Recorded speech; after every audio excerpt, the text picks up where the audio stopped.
quality of life. Then we're going to discuss the importance of engaging in the community. Has anybody heard of multiple sclerosis? Okay. Has anybody seen the commercials on TV? Okay. Were those commercials dealing with treatment like Ocrevus? No, it's just one of those. Do you have multiple sclerosis? Yeah. Okay.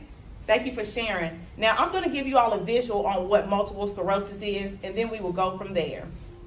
Multiple sclerosis is a disease that impacts the brain and spinal cord, which make up the central nervous system that controls everything we do, whether it's taking a physical step or solving a complex problem. The exact cause of MS is unknown, but we do know that something triggers the immune system to attack the brain and spinal cord. The resulting damage to myelin that insulates wire-like nerve fibers is a disruption of signals to and from the brain.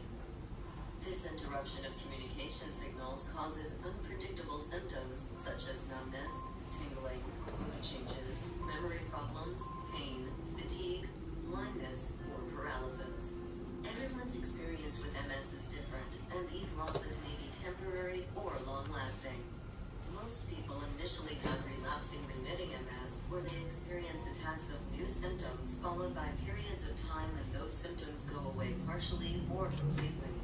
Others experience gradual and ongoing loss of function without distinct attacks, which is known as progressive MS. About multiple sclerosis, connect with others to drive research for a cure and to address the challenges of everyone affected by MS.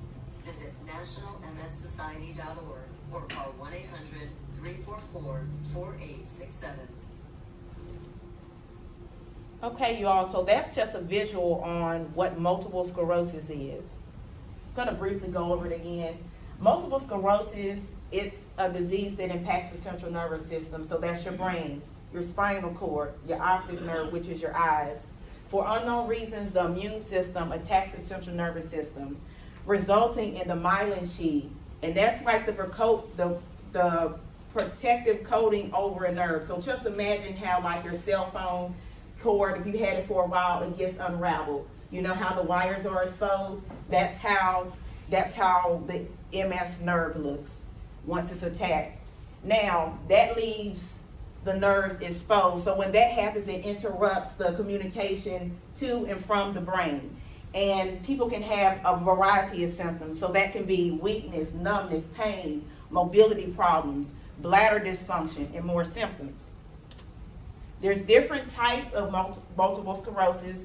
The first one is not really considered the first stage of multiple sclerosis, but it's the first episode of neurological symptoms that's caused by the inflammation and demyelinization in the central nervous system. It can last for like 24 hours, and not everybody that has CIS goes on to develop MS. The next one, 85% of people are diagnosed with this particular type first. It's called relapsing-remitting multiple sclerosis. And this is when a person will have like attacks, like relapses, exacerbations, and then they'll have moments of recovery, and they'll be fine. So they may have symptoms for a little bit, and those symptoms will disappear. Now, if it progresses a little bit, the second stage is secondary progressive MS. And so with this, it follows the initial relapsing remitting period. And let me say this, a relapse can last for weeks to several months. Now with this course, a person's symptoms can gradually worsen over time. So it takes them more time to recover. Then the next one is primary progressive MS. And this is when somebody's symptoms progresses and it causes a disability, right? So you may see somebody walking with a cane or a walker or possibly in a mobility scooter. Then you have progression, relapsing remitting, and unfortunately the people do not get better. They don't get better, they remain, they can be paralyzed, they can have plasticity, their arm can be, stuck on the side, and unfortunately, that's what happens. Only 5% of people experience that. Now, I want to talk about who am I. I am Sierra Charlanda Harrison. I'm a 2013 graduate of this program right here. I'm so excited about it. From North Carolina A&T State University, the VSW program, the best program ever, you all. Then I graduated in 2015 from the JMSW program. Are y'all familiar with that? Okay. It's a joint master of social work program between A&T and UNCG. So we're duly enrolled on both campuses. Then I want to talk about a life event inspired me to start doing chronic illness advocacy. And I am a MS ambassador for the National Multiple Sclerosis Society, and I'm a member of the Triad Community Council for the Greater Carolinas of the National Multiple Sclerosis Society. Now, I would like to introduce you to me. I live with relapsing remitting multiple sclerosis. I was diagnosed in April 2016 at the age of 25. Now, I had just completed the JMSW program a year prior. This came as a shock. I did have some symptoms going on as far as weakness and numbness in my hands, but I just thought it was stress. I'm like, these classes are very stressful. Okay. I said these classes are very stressful, and I just need to relax. When I started working at my job as a licensed clinical social worker associate, it got worse. When I was driving, I felt like I was getting ready to pass out under the wheel. I had really bad vertigo, which is dizziness. And during that time, I experienced headaches, fatigue, mobility problems. I started falling. I started losing my ability to walk. Then unfortunately, after I was diagnosed in April 2016, it got worse for me. I lost my ability to walk, to eat. I could not complete daily tasks. I needed assistance with taking a bath, going to the bathroom, being transferred on the toilet, being transferred off the toilet. It was a really tough time for me, you all. And Let me know we don't change. ma'am, Let me know we don't change it. oh, I'm getting ready to go to a video. Okay. And what I would like to just show you all is how MS affects me. Looking at me, would you think anything was wrong? And why would you think that? Just show of hands. You see me being like walking normal, speeches normal, off gait, just like physical. I wouldn't see anything that looked different. What about you? Thank you so much.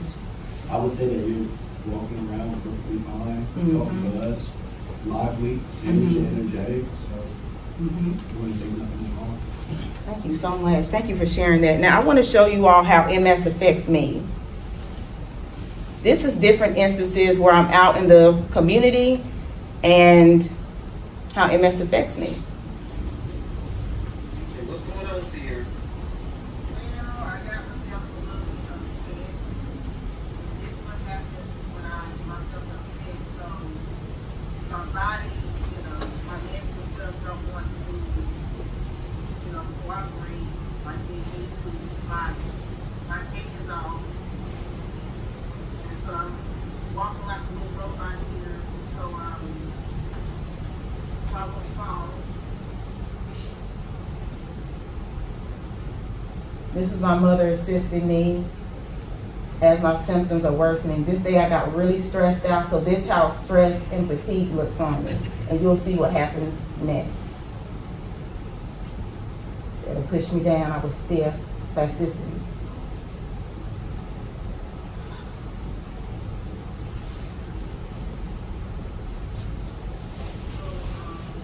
That was my mother helped me. County come over here. As y'all can see, I'm getting frozen on my hand. My hand is starting to retract here. I'm having plasticity and I'm having weakness. I moved up a little bit, but pretty much stiff. I come over here. I don't want y'all to see this.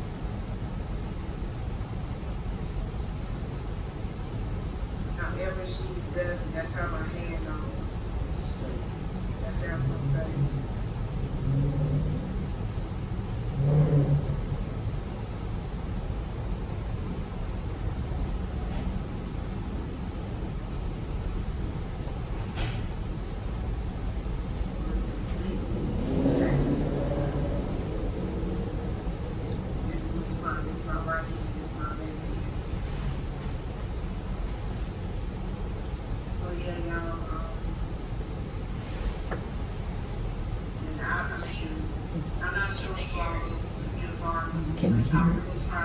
Can y'all hear it?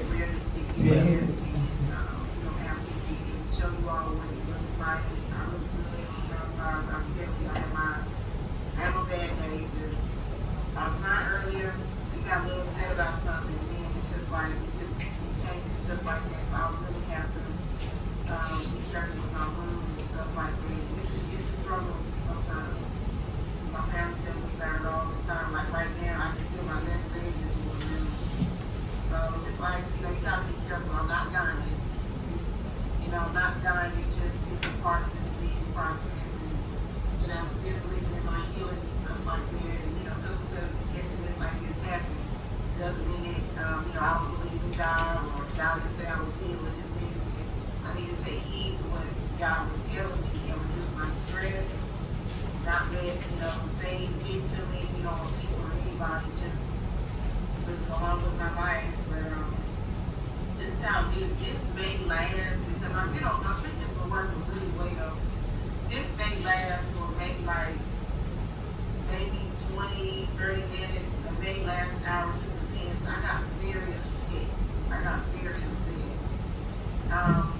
So I don't know how long this is gonna last. I'm hoping it won't last a long time, but love y'all. I want y'all to be out there self, and this is just bringing awareness to physical disability, to multiple sclerosis. So, I had an issue last night. What was the day? What was the date? Well, anyways, the 24th, July the 24th, and basically, to make a long story short, what was going on with me was I had a spasm to come on the right side of my head. And I'm just like, okay, I'm used to having those, whatever, let me lay down. And to make a long story short, I got, my shoulder had contracted all the way to here. My hand was like that. Now, my hand was like this yesterday.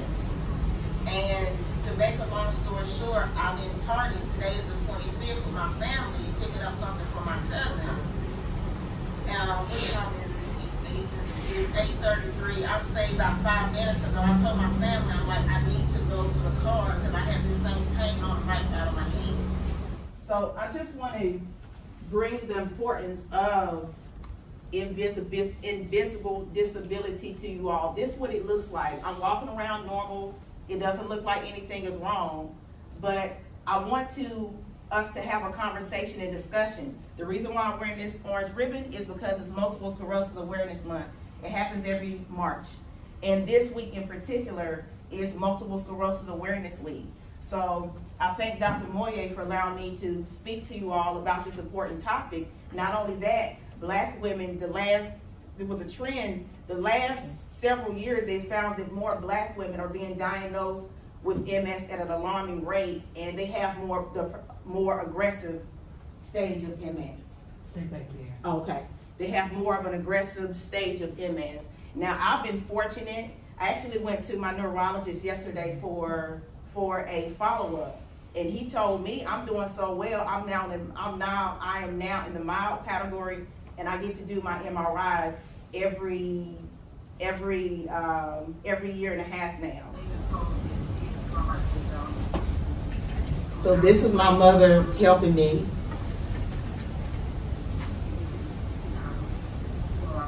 As you can see, my legs were stiff. I had some joint pain.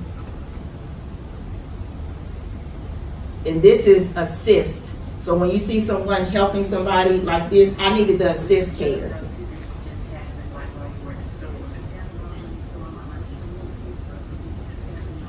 Just a little bit more walking, you all.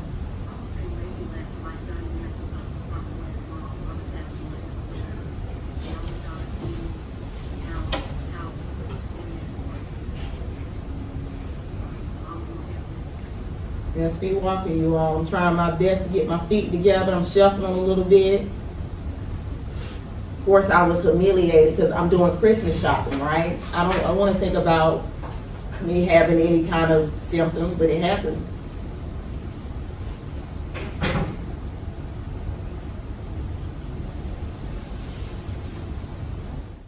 Y'all, what are y'all thinking so far? Let me know your thoughts. As I'm thinking about your triggers. Mm-hmm. Like, is it the same for everybody, or is it different for everybody? Because That's a good your question. triggers were stress Mm-hmm. and temperature from what we've seen. Absolutely. So my triggers is stress, is temperature change. It is different for everybody. And I will say this, when I was diagnosed with relapsing remitting multiple sclerosis, that's the thing. When I was diagnosed with relapsing remitting multiple sclerosis, I had 3 lesions on my brain. The one that was the largest one affected my movement. So a lot of times what happens is, it depends on where somebody's lesion is at. So for me, it affects, my mobility. And in that part of the thalamus part of my brain, that's where, your motor activity is mainly affected in. So it really depends on where that person's lesion is at. And like you said, everybody does have a trigger. Now, an invisible disability, and this is defined by the Invisible Disability Association. It's a physical, mental, neurological condition that may not be visible to everybody. The Americans with Disability Act, it was signed by Congress in 1990. It was amended in 2008. And with the ADA Act, is basically is the protections for people living with a disability, right? Making sure they have the proper access to buildings and access to resources that everybody else has. Now, 2008 just expanded those protections for everybody. And it says, I just wanted to read it to you all. It says, it defines somebody with a disability as someone who has a physical or mental impairment that limits one or more major life activity. They have a history of impairments, or they're considered to have an impairment. Now, a person is in regards to having those impairments, so they may have difficulty hearing, talking, carrying, lifting stuff, having challenges, and also working a job, taking care of their children at the house, doing their children's home, helping their children with their homework. Now, there are thousands of disabilities, there's thousands of illnesses and disorders out here, right? Can anybody tell me what an invisible disability can be considered? Well, tell me what type of, when you think of invisible disability, what comes to mind as far as somebody that you see in the community or one of your clients that you work with? And this is Maybe it's a learning disability. yes. And like, give me an example. So I think about like IEP and 504 plans, Mhm. people who need assistance in the classroom, like note Absolutely. takers, and they're unable to maybe catch on as fast as their classmates. Exactly. And ADHD, ADD, that's good. Thank you. Yes, sir. I was thinking like autism or dyslexia. Absolutely. Absolutely. Anybody else? Like COPD. Yes, that's great. That is a great example as far as respiratory disorders, infection. Yeah, COPD. Absolutely, that's really good. And then if you have like somebody, they may have heart problems or they may have other things going on. You can't necessarily tell by looking at them if something's going on. And that's important for you all to know in the work of social work is when you see your clients, you always have to check in. Of course, we're not in the medical field, but just checking in, making sure that they are good, they're having a good quality of care, making sure that they have the things that they need. All right, now, some of the challenges with living with the invisible disability is some of the common stereotypes that I've seen. When you think of young people, right? Nobody wants to think of young people being sick. It's like, well, young people are always supposed to be healthy. So that can be a misconception that people have. Also, those who are diagnosed with a chronic illness later in life, they may have some guilt there. They may not be able to be engaged so much with their children, with their grandkids. So it's a lot that comes with that. And when you think of an invisible disability, it can impact someone professionally and socially. Now, when it came to me, it impacted my career employment. I was working as a licensed clinical social worker. But what I found was that I would get fatigued. I was doing therapy in home, in office, at schools, and it was too much for me in multiple counties. And I eventually had like a little, I wouldn't say a relapse, I would say a flare-up. Now, is anybody familiar with Maslow's hierarchy of needs? Okay, tell me what you all are familiar about that. Tell me what you know about Maslow's hierarchy of needs.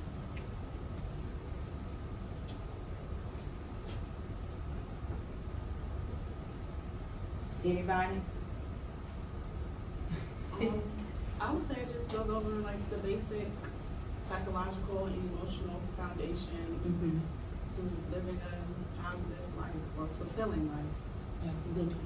I'm a psychology major, so I kind of touched this on my psychology of success class, and we touched on this as far as like success can be different for everybody. So we use this chart as far as this can mean a whole like different system of success for me or like someone else. So we kind of went through that chart. Absolutely. I mean, it's all about working on your inner self first and then going out to like your basic things and Yes, this is very important. Social work majors, psychology majors, you always want to start where your client is, right?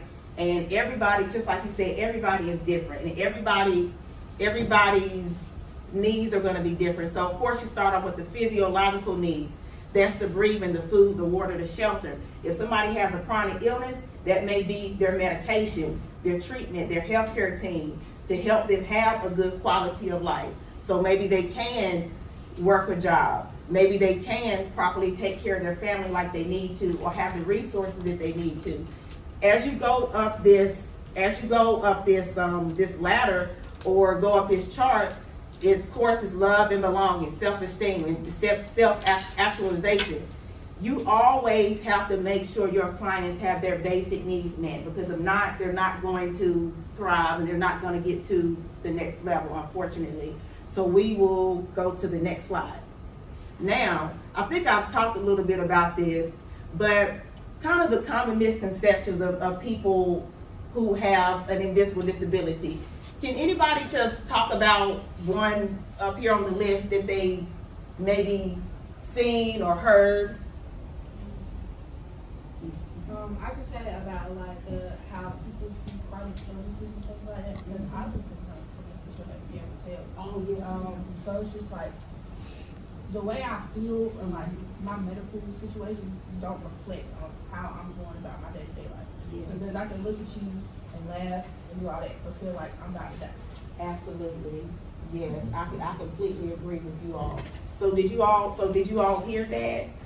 Did you all hear that? So it's just like, just because somebody is walking around normally, maybe having a good time, hey girl, hey dude, doesn't mean that they always feel good. They have to learn to manage their care, learn to cope. They found a way to cope with their care, to manage their care. And you may have somebody to say, oh, it's just, you just enjoy your life because you're at the house all day long. It must be a dream job or dream life, and it's not. Because certain people, they have chronic illnesses, they're tired, they're fatigued, they may be in a lot of pain, and they may have to just lay on the couch.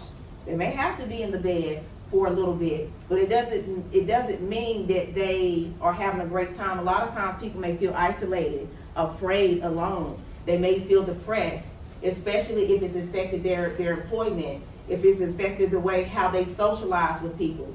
It can really, it's really something already. Yes, ma'am. I do know that when some people have multiple chronic illnesses, Yes.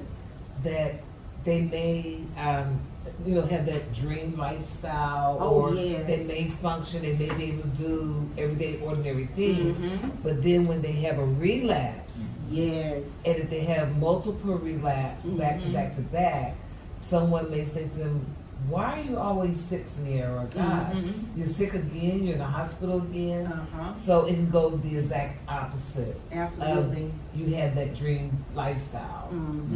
I completely agree. You're so right. Snowflake disease, kind of what you was kind of hitting around a little earlier. Everybody is different, and MS is a snowflake disease because it's different from everybody. So you can see people walking around with mobility aids like scooters, wheelchairs, and so forth. But me, I'm walking around fine. I can move my legs today. You know, I can do my little two-step, and I'm excited about it 'cause I love to dance too. But it's just like, you can't judge a book by its cover. And I just wanted to show you all, thank you. Yes, ma'am. I just wanted to show you all these snowflakes, these snowflakes. They're different. Each snowflake is different, and that's what a snowflake disease is for me. Getting ready to wrap it up here. Of course, the Nassau Code of Ethics, right to self-determination, social welfare. And that's just talking about advocacy in the community, giving your clients the ability to make decisions on their own. So different ways on how you can support your client or advocate for them. Take time to learn about their illness. Find some things that they may want to look into. Of course, find some resources in the community. And you need to support your clients. Always start where they're at and say, hey, you know, I'm checking in today. How are you feeling? What would you like to work on today? And just validate their feelings and just normalize their behavior and say, I understand you're going through a tough time right here. Let's just process this. Let's figure out what steps we need to take already. Then, as far as advocating for, helping your client advocate for how social work can advocate for their clients' well-being and quality of life, and how you can advocate for yourself. First, find the area of interest. I had no intention on doing multiple sclerosis education. I was living my best life. I was in great shape. But this particular instance brought me to my purpose, and that's multiple sclerosis advocacy. Share your story or share their story. Of course, you know, be careful with confidentiality, and build partnerships in the community, participate in social media campaigns, write to your elected officials. I actually did that a few weeks ago, and share key resources in the community. Now, this is the end of my presentation. I do have a book trailer, but I just wanted to say that I'm a dancer. I'm a dog lover, social worker, multiple sclerosis thriver, content creator. I'm a writer, and I am actively engaged in the community.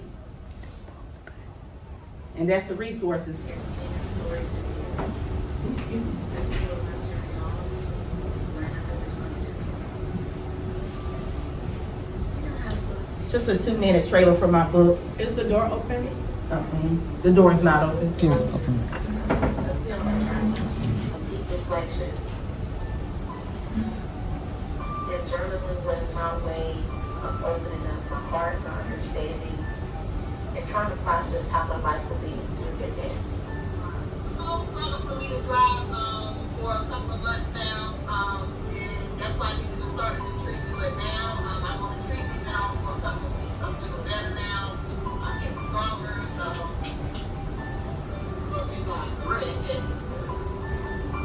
That's my treatment. I take pill form.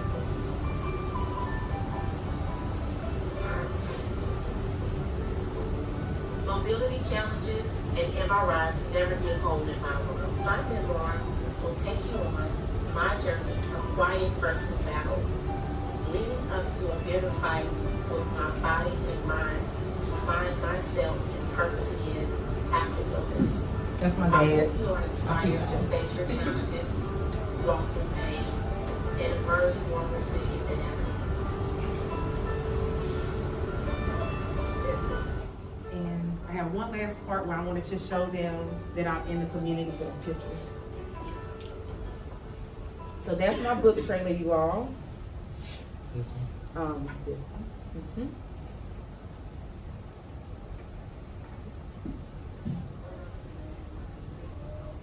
And what I want to show you all is the importance of engaging in the community. Because I engage in the community, I have been able to be on news segments. I've been a part of a breast cancer news story on WFNY. I've had my own stories in the community. You can scroll down. I've been involved with the Triad Health Project, Fit for the Cure, Walk in Mass, Ronald McDonald House. I've done all this community service, and it brought so much joy to me. So what I would like to tell you all is that social workers or whatever you want to do with your psychology majors, make sure you engage the community. Who am I? I am Sierra Harrison. I'm a thriver. I'm living. You got to learn something too. When you are working with your clients, always remember they have a set of behaviors, right, that they have already had for years. We're not here to fix their behaviors. We're here to give them the resources to help them go through whatever they're going through and provide some support there. But it's up for their clients, for your clients to have their own self-determination and to do what they need to do to help themselves. The only thing you can do is document and give them the resources. I hope you all got something good from this presentation, and please remember to serve people and give back to the community. Thank you.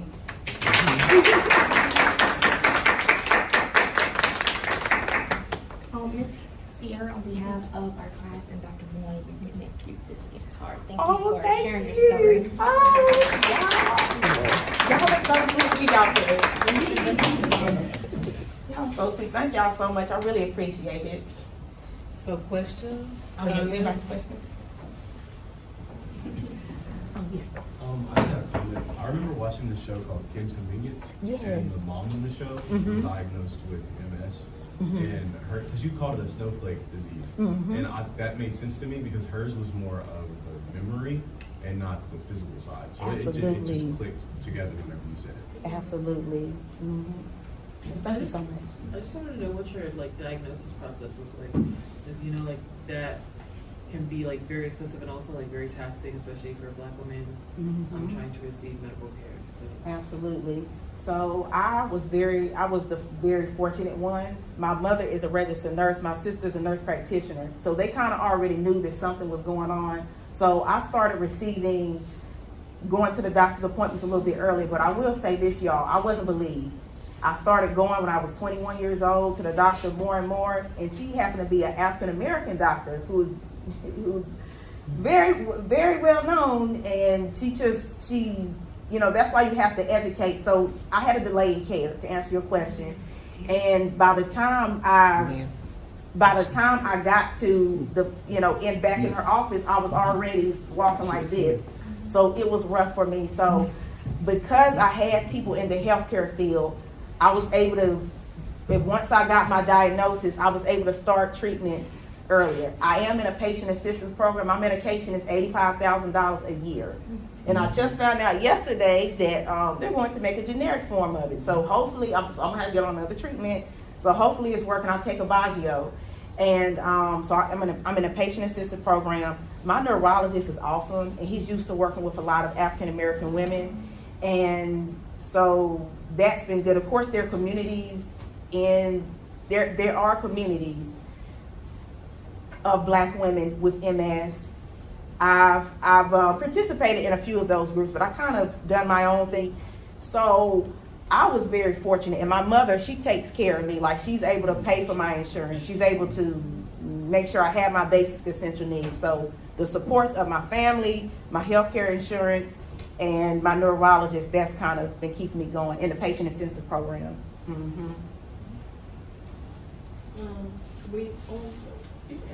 Were you ever misdiagnosed before, they actually said you had MS? My primary care provider at the time, she didn't really diagnose me. She just missed it. She was like, "Oh, that's just." I've been practicing for 25 years, Ms. Harrison. I have never heard of anybody say the symptoms that you're having, because I was telling her about my arm and stuff. It doesn't make sense, Ms. Harrison. So I was dismissed. And she never, and by the time I came back into her office. It was in your head. She said it was in my head, you all. By the time I came back in her office, homegirl was in here walking like that. And then she knew something was wrong. And then after she found out I was diagnosed, she's like, "Oh yeah, I figured something neurological was going on." And I'm like, so I got a delay in care for, several years. Yeah. But yeah, girl, so I had delay in care. I just wanted to reiterate, thank you for sharing your story. I knew when I saw the orange cross, what that meant. My mom was diagnosed with multiple sclerosis. Oh, really? And it's very prevalent. My aunts, my grandma, my sister is starting to show signs now as well. So I just think it's really important for our family members who have been diagnosed with multiple sclerosis to also hear about this, because it was hard, like you said, it's very invisible and you're not showing signs and things like that. So I just wanted to say. Thank you so much for sharing. It is invisible, and I just thank you for being a representative of the families, because people with MS, the family has MS, and it's a lot. It can be a lot for them at times, but we really do need that support of our family to help us sometimes with our daily tasks, to help run errands for us, and sometimes just to provide us with that emotional support, because it is difficult. So thank you so much for sharing. So she has books here. Yes. How much? $10. $10 a piece. If anyone wants to buy one, and she's going to sign it, I'm going to buy another one. I've already bought two. Oh, okay, online, thank you. Because I want you to sign this one, because I put the other two online. Yes, ma'am.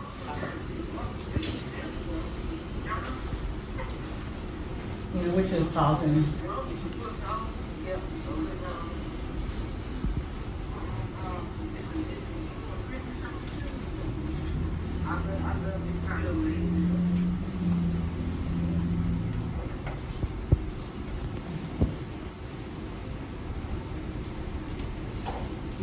So that's what MS looks like, you all. That's what an invisible disability looks like. Yep. And with MS, it's almost as if the body has a mind of its own. So looking at me, you all, what would you all think? Just right off.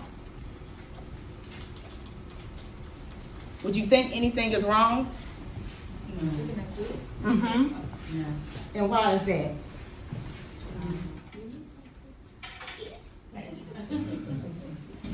Got a little top today too for y'all. Yeah, you're right, and that's what an invisible disability looks like. So you say, what is an invisible disability? So it's a physical, mental, or neurological condition that is not noticeable right off by someone's appearance, but it can affect somebody's physical, mentally, neurological, conditions. And it can affect their movement, senses, and activities, as you all just seen with me. I think I said earlier too, when I was explaining MS, I think I said it's the myelin sheath. It is the protective coating over the nerve. But when I was talking about the cell phone, I meant a cell phone charger. You know how the cell phone charger gets unraveled? That's what I meant to say. I think I said cell phone. But anyways, y'all, let's talk about the Americans with Disability Act. So it was signed into Congress in 1990, and it was amended in 2008 just to expand the protections for people living with a disability. And as of right now, the ADA identifies someone who has a disability as a physical or mental impairment that limits one or more major activities. Maybe someone has a history of impairments, or they're considered as having impairment. And so you say, well, what specifically does that look like? So they identify it as someone having difficulty seeing, hearing, talking, walking, lifting, and carrying things. And also they have issues with performing daily tasks as far as working, doing things around the house, helping their children, and so forth. Now, the Invisible Disability Association, and I really like this definition because this is true for me.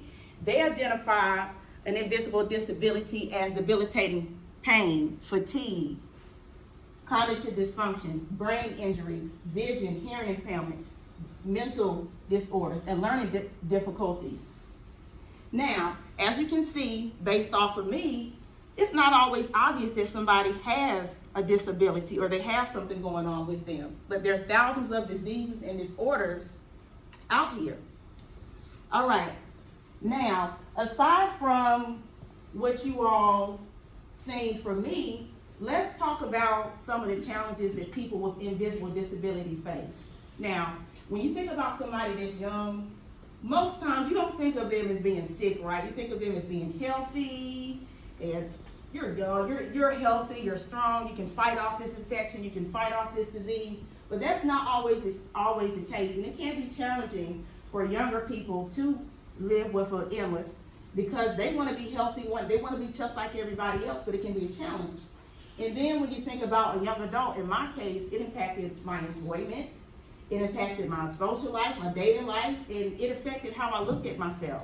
Because I mean, I thought I had it going on when I had my master's, and I was in a professional career. I'm like, yes, this is it, and all that happened. Couldn't work the job because, had the cognitive brain fog, and then I was having difficulty walking, doing tasks, and it was a trip, y'all. I can't even lie. Now, going to the next slide. Is anybody familiar with Maslow's hierarchy of needs? So, just share with me what you all know about it. Anybody with a raise of hands?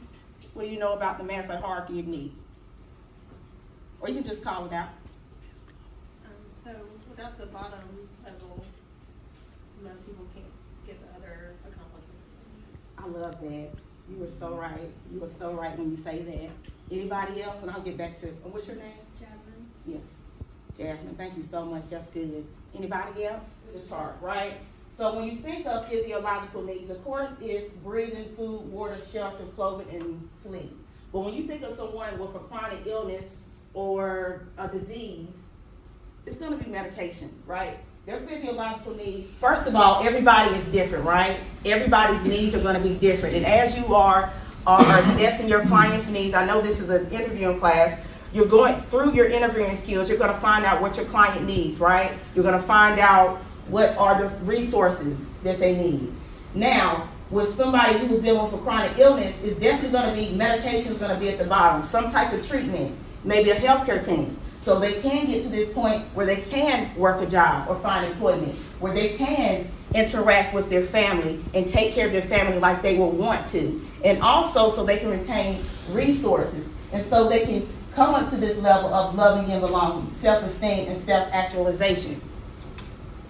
Now, these are some common misconceptions when people think about invisible disability. And if you see that icon, you all, that represents invisible disability. Now, can anybody tell me something up here that kind of resonates with you, or something that you've seen before, heard somebody say? Don't be shy. Resting will help people feel better. Oh, what's that? Resting will help people feel better. Okay, absolutely. So why do you think that's a misconception? You can get all the rest you want, but if you're not mentally, you can go to sleep and still wake up tired. Yes. So your mind is still going. Exactly. So mentally, you're not getting any rest. You're laying down, but you're not getting any sleep. So you wake up the same way, if not worse. Exactly. Yeah. Yep. And somebody has, has some mental health, have some mental health issues going on, or somebody maybe has a physical disability or something, an invisible disability going on. They have pain when they sleep. I know I have a lot of pain. And with MS, when you rest and you're in like when I was in my relapsing stage, it hurt to sleep. I had joint pain, I had weakness, wake up hands like claws. It's stuck in positions for hours. Yes, sir. I was gonna say staying at home all day seems like a good lifestyle. Yes. I don't think that's necessarily the case. You stay home too much and you probably want to get out and do something. You start valuing going out and working or whatever. So how do you think it impacts somebody if they're staying at home all day long? Maybe they're like on the couch or they're like on the bed. It's probably lonely, depressed. Yes. Absolutely. That's good, y'all. Yes, they do face it. It's not a dream lifestyle. A lot of times it affects somebody's employment, their social life, and like you said, they do have that isolation, that depression. They do feel alone. Absolutely. Anything else, you all, that resonates? I know for me, what resonates for me is it's all in a person's head. Now, I would say that my treatment originally, I had a delay in care because I had a physician, by looking at me, she just said, oh, you're in college, you know, you're stressed. I was dismissed. My symptoms were dismissed. Numbness, weakness in my hands was dismissed. And she said, you know, Miss Harrison, just like this. I've been and y'all, she was a black physician. All right, I just want to put that in there. You know, Miss Harrison, I have been doing medicine for over 25 years, and I have never in my life seen anybody with your symptoms. You know, sometimes things can be in your head, and you all, that really hurt me because I'm like, it's in my head, but I'm feeling these symptoms. And unfortunately, years later, came in the office. Oh, I think something is really going on with you, Sierra. Let me refer you to a neurologist. And that's when I was referred to a neurologist, you all, and it changed my life forever. So never judge a book by its cover.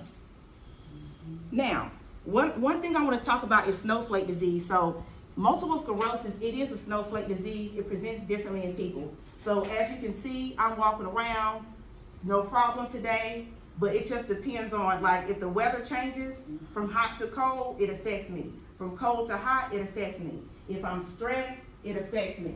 Now, what are some other snowflake disease that you all can think of? Something like an invisible disability that's not really noticeable, but that presents differently in people. Anxiety, something like that? Yes, yep, mental health conditions, disorders, that is real good. Fatigue syndrome. Chronic fatigue syndrome. Yes. Autism. Absolutely, yes. Autism spectrum. Anything else? So guys, I guess seizures, like it was not visible until Absolutely. And when I think about other things, I think about COPD, I think about emphysema, people who have respiratory illnesses, people who have like diabetes, people who have some heart conditions. That can be invisible disability, but a snowflake disease. Because some people, they just don't present the same. Their symptoms don't look the same. Now, we want to get into the NASW Code of Ethics. And are y'all familiar with this? Yes. Okay. I know y'all was. So the first one is 1.02, which is self-determination. So let me tell you all, when you all get in the field of social work, and this is what I had to learn, your client is going to have a set of behaviors that they already had before you came in. So as long as they're not, in risk of harming themselves or others or whatever, if you give them a resource, make sure you document it. If you give them something to do to, further help and assist them, that's the best that you can do. And you may not always agree with what your client does, but you have to give them the right to make their own decisions, right? Now, social work welfare. Now, this gets into the advocacy. Now, social workers, we promote the general welfare of the society, which we do, from local to global levels through the community's environment. And as social workers, it's very important for us to always think of our clients' basic needs, right? Making sure they're met. And make sure we promote social, economic, political and cultural values and institutions that are compatible with the realization of social justice. All right. Now, you say, well, Sierra, how can I advocate for my clients' well-being and quality of life? Well, first of all, show when your client is telling you things, right? You always want to practice active listening skills and say, okay, yes, okay, I understand. Ask them questions. You want to meet them where they are at. Please validate their feelings. A little sensitive at times. So some of the little clients, some of our clients are a little bit more sensitive. But even if they're not, you still want to make them feel like they are valued as a person, and what they're needing help with is valuable. And if they have a chronic illness, discuss their illness. Say, I know you was diagnosed with this illness, or I know you have this condition. Can you let me know how it affects you? Do you need some things to assist you with managing your care? How can I help you with that? Or just having a conversation with them, just letting them talk for a little bit. Also, making sure that you are finding resources in the community for them. That is very important. And that's why it's important to engage in the community. They're gonna ask you for resources. They're not coming to us because they're having a great day. Some people are coming to us because they're in a crisis. they need assistance with something, and it's emergency, they're not coming to us because they're in the best spot, right? Well, majority of our clients are not. So making sure that you are connecting with organizations and people in the community or fellow social workers and saying, hey, did you know about this resource here? My client is dealing with this, blah, blah, blah, blah, blah. Of course, you don't identify the client's name. And they can send you some resources. And give them time to normalize and also be alone, you all. I know for me, I was a little bitter rat. And I just thank God for everybody, all my healthcare team working with me. Because I was not generally, in the beginning, I wasn't necessarily complying with my medication. I didn't do what the doctor asked me to do as far as exercise and diet and other things like that. So give your client an opportunity just to be themselves and make those decisions, right? Now, how can social workers advocate for their clients' well-being and quality of life? Now, and also how you can advocate for yourself.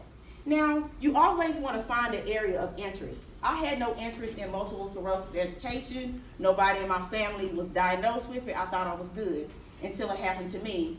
And that's what drove my passion.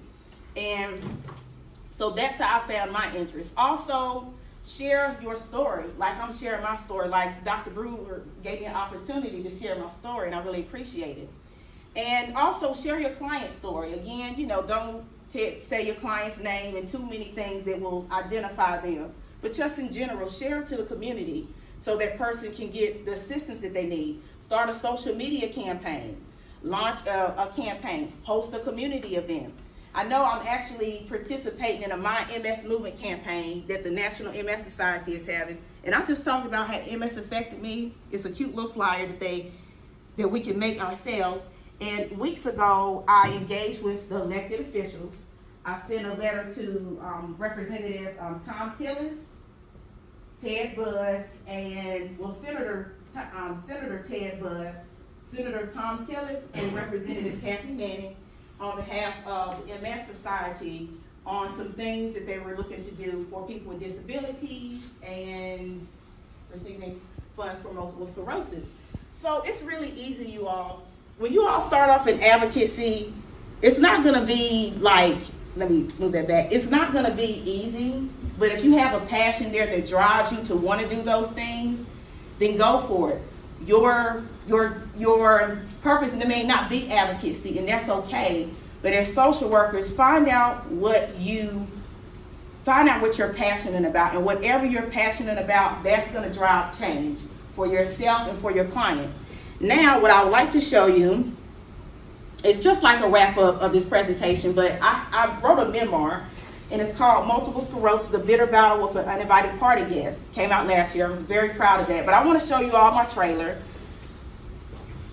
so you all can kind of further get to know me a little bit. I hope you all can hear it. Now, why did this commercial have to show me? You still get Look, these companies don't get their money. This is what my journey all began, right under this tree. You know how some things in life just take you on a journey? Well, and getting back to the PowerPoint, I just want to show you all the power of engaging in the community. Now, I have to update it, but I've been featured in multiple magazines. Of course, the Who Am I? I've been on the news, GTCC. I was featured in a segment with Miss Allison for the breast cancer fundraiser, the Triad Health Project.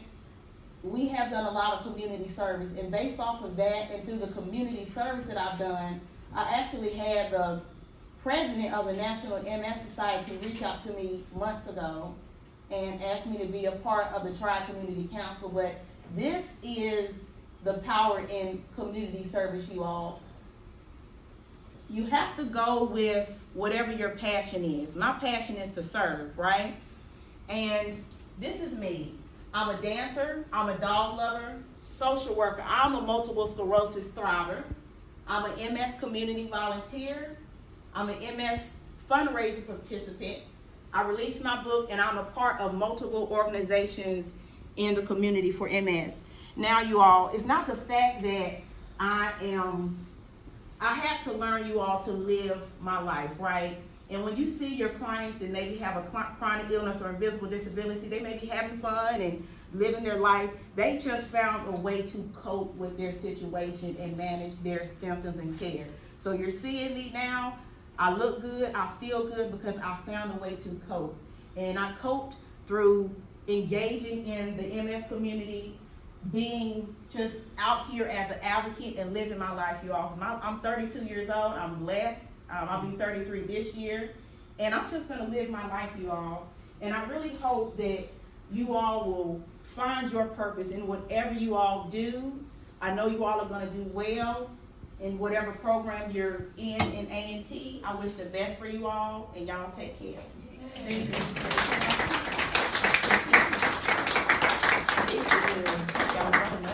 Do y'all have any questions? I may have missed it.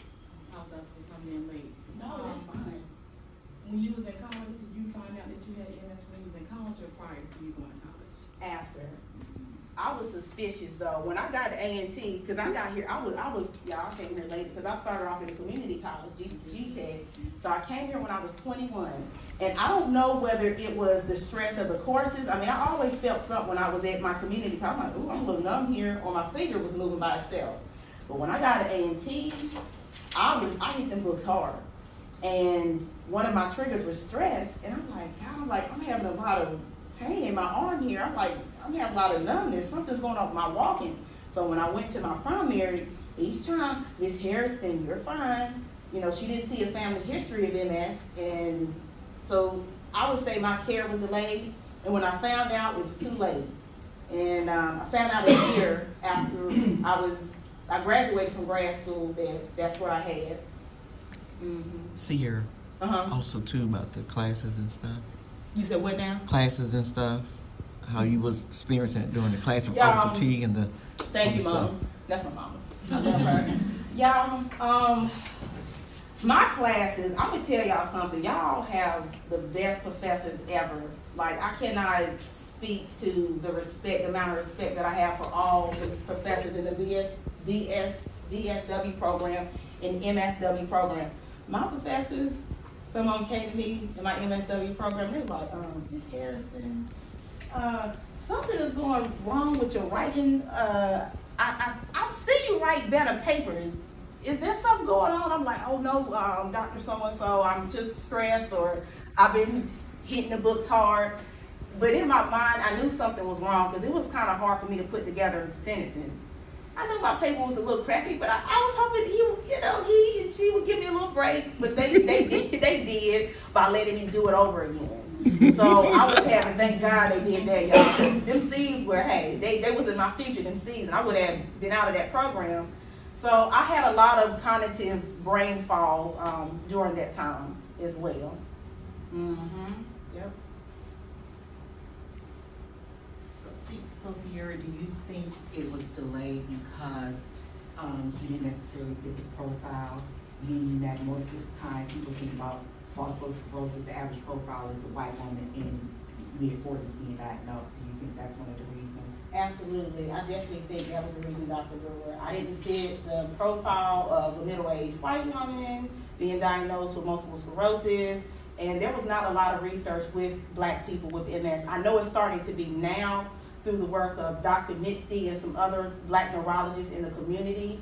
Actually, I found out recently that Black women they're starting to see a trend of Black women being diagnosed with multiple sclerosis, the more aggressive forms. So you may see them like in wheelchairs and with walking aids like canes and so forth. But you all know the history of research studies, the United States of Black people and African Americans, and I'm hoping that we will have more research studies of Black people living with MS. So hopefully we'll find out. It's not enough information about that, but they've seen a trend with that recently. I am in a research study currently for Black people living with MS, particularly in the southeastern part of the United States. I'm in an exercising program. And the goal for that is they're trying to find out whether an exercising program that's structured will assist Black people with their walking dysfunctions as well as their overall care.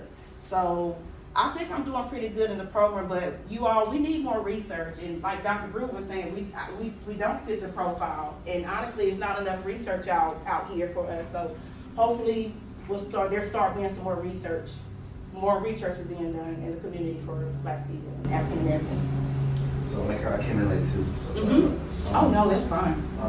I got a question. You might have already talked about this. Mm-hmm. Is it biological, or is it anybody able to like be triggered at some point in their life for and have it and get it? Mm-hmm. Does that make sense? Yes, sir. In my case, with what I was told, it was something in the environment that I was exposed to, because I have no family history of MS. However, I know several people. I just met this young lady months ago. Her uncle had it, he passed away from it, and her cousin had it. I know a mother and daughter who has it. I know 2 sisters that have it. I know a brother and sister that have it. And I think it has, you know, there's some type of genetical component, but it's not. I'm not the proper person to say yes or no, because I don't have any education on that. But With them, you actually having the symptoms and them actually not catching them until it was basically in its chronic stage. Yes. Do you think you had anything to do with you actually being stressed in school and it triggered it, or it was just something, because they said it was the environment, that's just because they probably just don't know exactly what it is. But when you started thinking about it and doing your research, did you actually think, you know what, maybe it was probably, I had 18 credit hours that I was doing, and I was trying to work this job and do this over here, or I'm trying to help people over here. You know, you actually think it was either that stuff was actually causing it to trigger, Yes. and from there it just went on. Because I believe I had it for a while, but a lot of times when people with MS, their symptoms are triggered through stress is going to show. Yeah. And I wasn't getting that treatment at the time, and when I had that exacerbation, that's what it's called, y'all, exacerbation or relapse, it hit me like a ton of bricks. Now, as far as environment, I don't know whether she was saying I was exposed to something like in the air or something like that, but so did I answer your question? You did. Okay. You did. Thank you. How was your mental state like immediately after you found out that you had? Girl, it was bad. Girl, it was bad because I was mad. I was really bitter because I'm like, I'm at this stage of my life, so I'm gonna be transparent with y'all because it is what it is. My mother knows. I'm not proud to say this, but I say it in my book. There'll be days where I would just stay in the bed for days and days and days, and I would not take care of myself. Ladies, y'all know what I'm talking about. I did not wash up. I did not eat, and it was difficult. And then one day, my mom was like, "Sierra, you need to get up and take care of yourself and wash up and take care of yourself." So I had a really hard time because my whole purpose was through my awards and achievements. And my validation as a person was through my education. And when I didn't have access to it, it tore me up. I was like, this is my everything. And I just had to learn over time to just embrace whatever life gave to me. Of course, for a period, I'm in the Christian faith, so I stopped serving God for a little bit because I was mad. And I just got to a point where my symptoms got worse and worse, and I'm like, okay, this is not going to get any better. And by me being further stressed and being a little evil rat that I was, I figured that I wasn't going to get better. So what helped me was just talking to my mother. In my video, in my trailer, there was an oak tree that I was journaling under. My parents, they have a large backyard, and my mother started taking me out to the oak tree and just praying with me and saying, look, Sierra, you need to get yourself together. And I got myself together, and it was through prayers and people encouraging me and getting myself involved in the community, in the MS community, that I got better. But it was hard. I would say that I felt isolated, afraid, alone, and I just didn't want to live my life like that. But it was the best thing that could have ever happened to me because it brought me to a greater purpose. Charles Stanley too. Oh yeah, I don't know if y'all familiar with Charles Stanley, but my mom, she was like, someone told me that if you start listening to this man's sermons, that he will help you out a lot. And I started listening to, I was a little apprehensive at first, but it helped me out a lot. But whatever church or denomination or whatever, you know, you're a part of, just go whatever is going to help you mentally, emotionally, socially to make you a better person. And that's what I did. Mm-hmm. Yeah. Can I ask this question? Mm-hmm. Is there any time that your caregiver get annoyed with you, maybe because you are not there, you are not cooperating with them, or you are not doing what they want you to do? Yes. Is there a way they like, because I want to relate with what you said, that you get angry because yes. I work in an hospital, and anytime I walk into this room, even though say hello, the man won't respond. And then it will start fighting, like shouting on me. Right. I'm like, guys, I'm not fighting with you. Right. Right. To help you. And it's always get to me. So until I spoke to some of my co-workers, that man in that room, how does it relate to you? They say, oh, that's how I used to be, just enjoying. But it's me, it affects me emotionally because that's my weakness, and I don't like people pushing me away, rejecting me. Yes. So it always affects my esteem and my confidence. So until that one, just anytime you go to down, just ignore that. So I want to know, during your process, how does your caregiver cope with your anger, your annoyance? Mom, how'd you cope with it? I'm gonna tell y'all something. It was bad. I had to do a lot of praying because Sierra was just, whoop, she was just off the chain. It was very, very difficult. It was very, very difficult.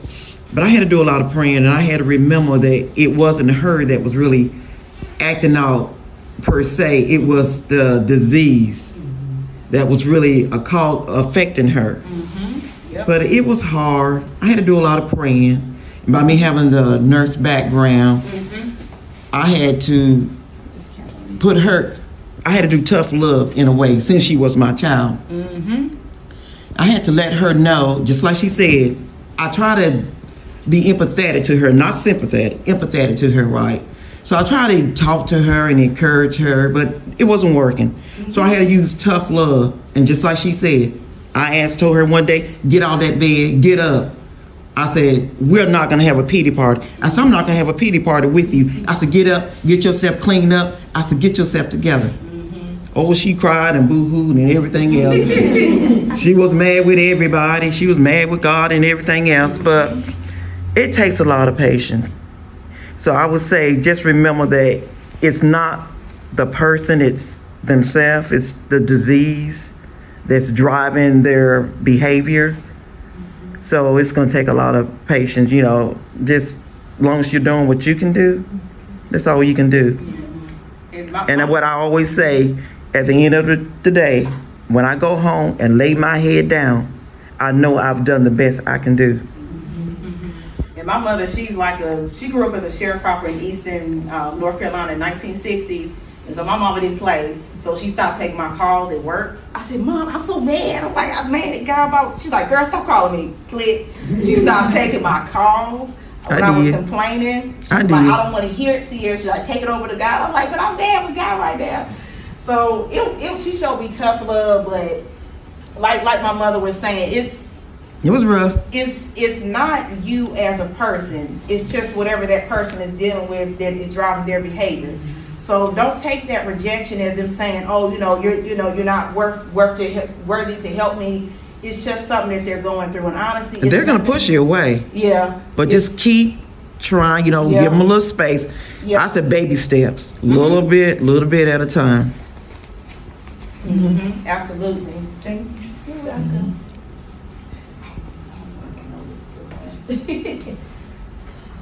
Thank you so much. Thank you.